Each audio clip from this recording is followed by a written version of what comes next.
Hi, welcome back. Today we're going to multiply two-digit factors and three-digit factors together. It's kind of more of the same, but we're adding one more step. So let's do it.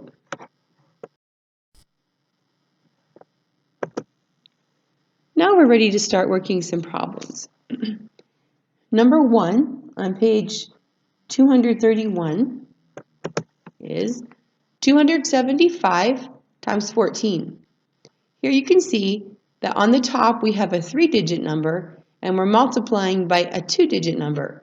That's the only change that we have in today's work. So we're going to just do one extra step to finish this kind of problem. We're going to use the multiplication addition principle like we've been doing. So we're going to split the 14 into 10 and 4. First we're going to multiply the 275 times 4. So if we do that, 5 times 4 is 20. 4 times 7 is 28, and 2 more makes 30. 4 times 2 is 8, and 3 more makes 11. So we get 1,100. Now we want to multiply the 275 times 10. Well, you remember what we learned earlier.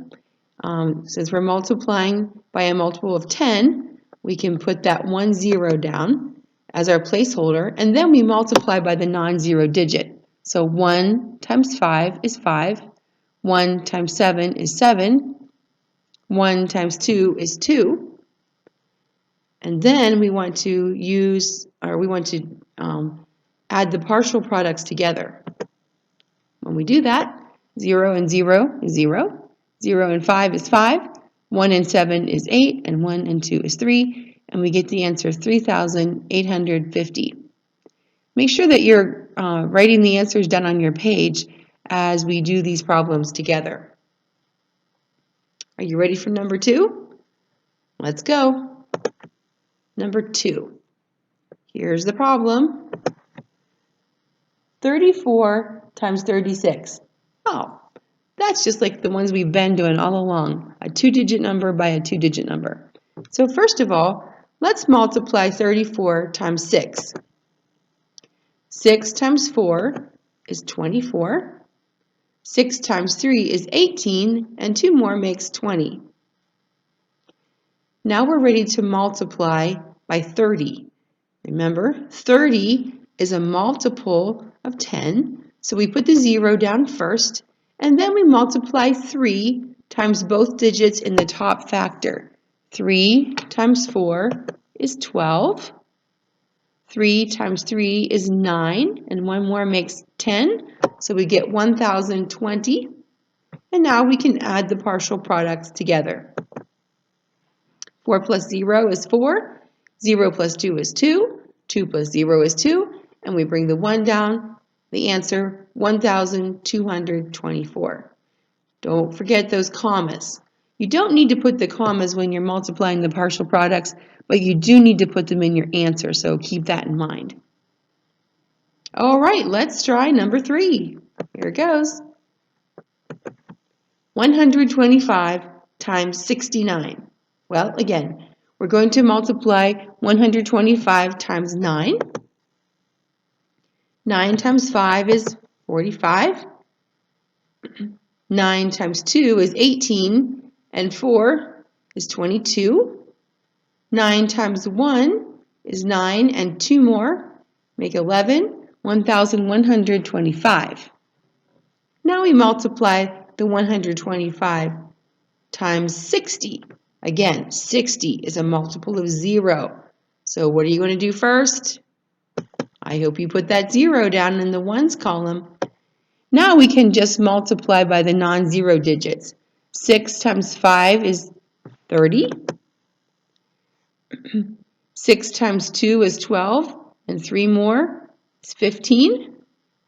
6 times 1 is 6, and 1 more makes 7. So we get 7,500. And again, we add the partial products together. 5 plus 0 is 5. 2 plus 0 is 2. 1 plus 5 is 6. 1 plus 7 is 8. And the answer, 1,625. See, it's not that different than what you've already been doing. Let's try number 4. Number 4 is another 3-digit number by a 3-digit number, 113 times 58.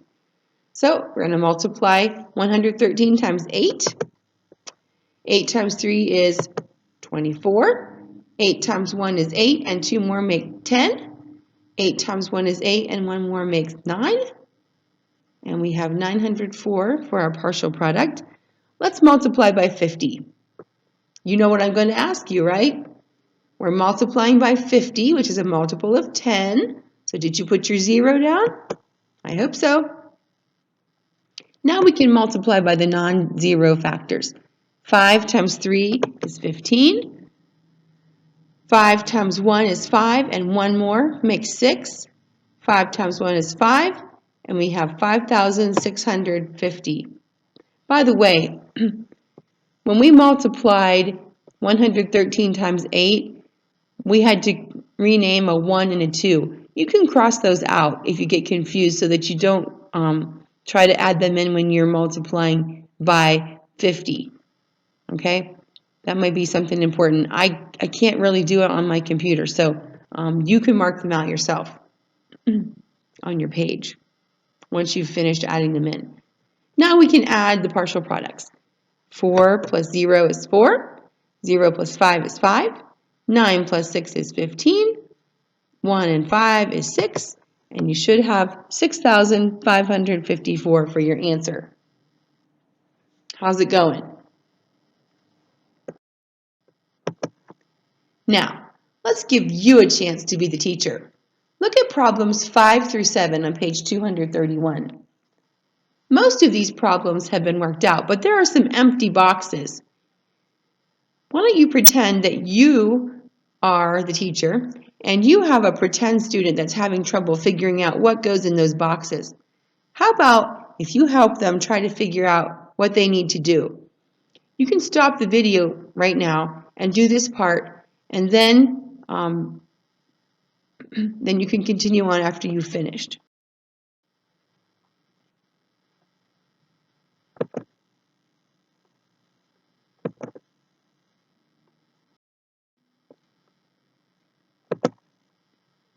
So how do you feel about your new math skills that we've been practicing?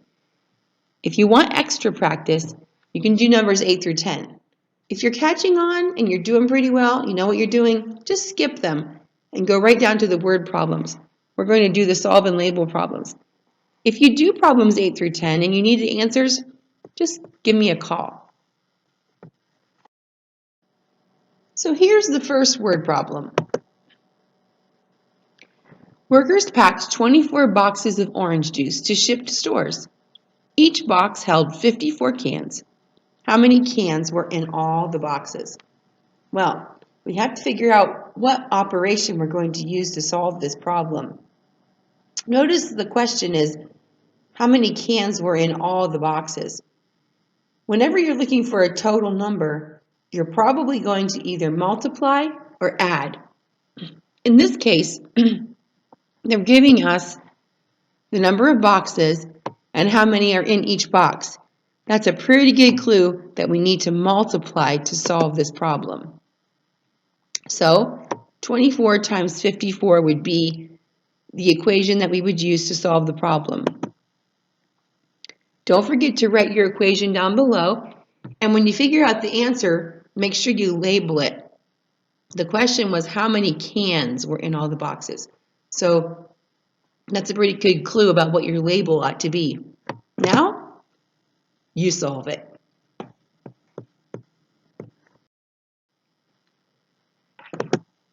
Now let's try number 12. Isaac is training for a race.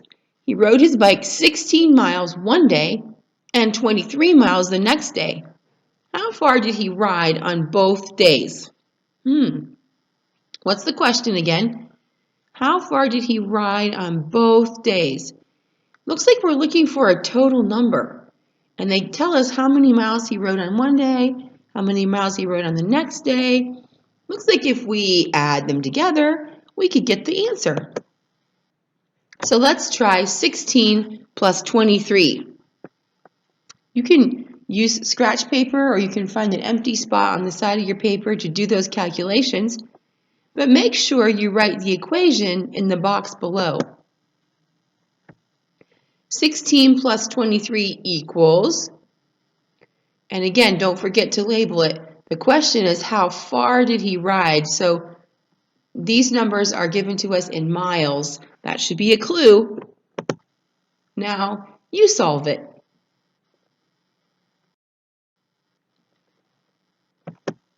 Let's try number 13 together. The church auditorium has 35 rows of seats. There are 24 seats in each row. How many seats are in the auditorium? Again, the question gives us a clue about what operation to use. They're wanting to know the total number of seats. And remember, whenever you're looking for a total number, it's probably either addition or multiplication.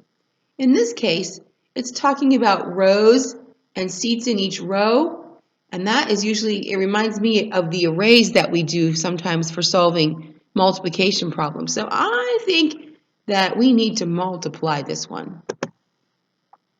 35 rows times 24 seats in each row should give us the answer. Again, don't forget down below to write your equation and put a label on it. Again, the question often gives you a clue about what the label should be. How many seats are in the auditorium? So you solve it. See what you get. One more question together. Number 4. Nicholas has a bag of 36 marbles. His friend Timothy has a bag of 15 marbles. How many more marbles does Nicholas have than Timothy? Again, they tell us two pieces of information. Nicholas has 36 marbles, Timothy has 15 marbles, and now they want us to compare. How many more marbles does Nicholas have than Timothy? Whenever we compare, there's really one operation that will give us that answer, and that is subtraction. So 36 minus 15 should give us our answer. Again, at the bottom, don't forget to write your equation. 36 minus 15, and the label, again, the question will give you the clue. How many more marbles does Nicholas have than Timothy? So there you go. You solve it. It's time for you to head to the back side of your page. I think you're ready to do this on your own. Do your best. Don't be afraid to contact me if you need some help. Gotta bail, blue whale.